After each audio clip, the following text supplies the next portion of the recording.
आज प्रधानमंत्री ने बहुत स्ट्रांगली कहा है कि सबसे पहले वो किसान और हमारे जो फिशर कम्युनिटीज हैं और जो हमारे आदिवासी लोग रहते हैं वो भी एग्रीकल्चर करते हैं, कृषि करते हैं, कि उनके हित सबसे पहले वो देखेंगे और उसको डाइल्यूट नहीं होने देंगे। क्योंकि आजकल हम देख रहे हैं कि जियोपॉलिटिक्स की वजह से काफ़ी चीज़ें बदल रही हैं, टैरिफ्स की बात हो रही है और इसमें जो हमारा एग्रीकल्चर सेक्टर है उस काफ़ी प्रभावित हो सकता है। तो मेरे ख्याल आज बड़ा स्ट्रांग मैसेज मिला कि हमारे एग्रीकल्चर, फिशरीज और लाइव स्टॉक सेक्टर को कोई भी हानि नहीं पहुंचने देंगे, उनको प्रोटेक्ट करेंगे।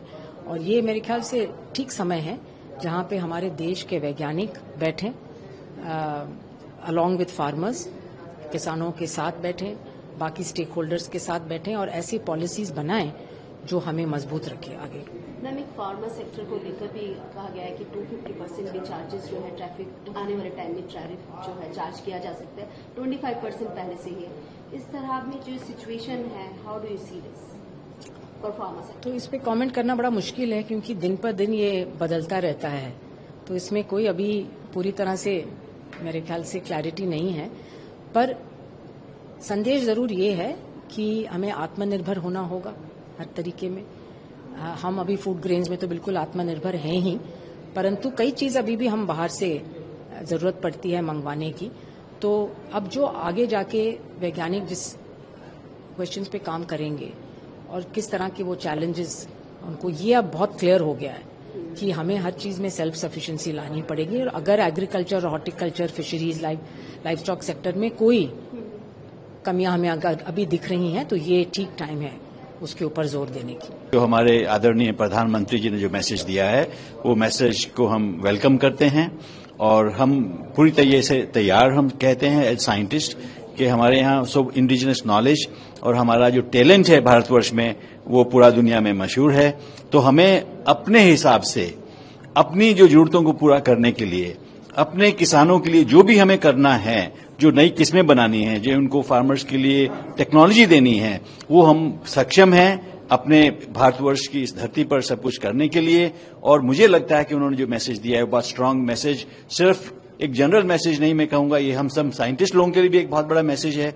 हम सब हिंदुस्तान की जितनी हमारे जो लोग हैं उनके लिए भी बहुत बड़ा मैसेज है कि हमें हमेशा अपने देश के लिए तैयार रहना चाहिए, हमें आत्मनिर्भर बनना ही चाहिए और हम 2047 तक पूरे वर्ल्ड में एक जो भारत विकसित करने की जो हम बात कर रहे हैं 2047 तक वो हमें अचीव करना ही चाहिए। और सिर्फ हमारे आदरणीय प्रधानमंत्री जी का ही एक अकेले का काम नहीं होना चाहिए, ये हमारे पूरे जितने भी हम 140 करोड़ लोग हैं, अगर हम उनके साथ जुड़ जाएं अपने हिसाब से तो हम सब कुछ कर सकते हैं इस दुनिया में।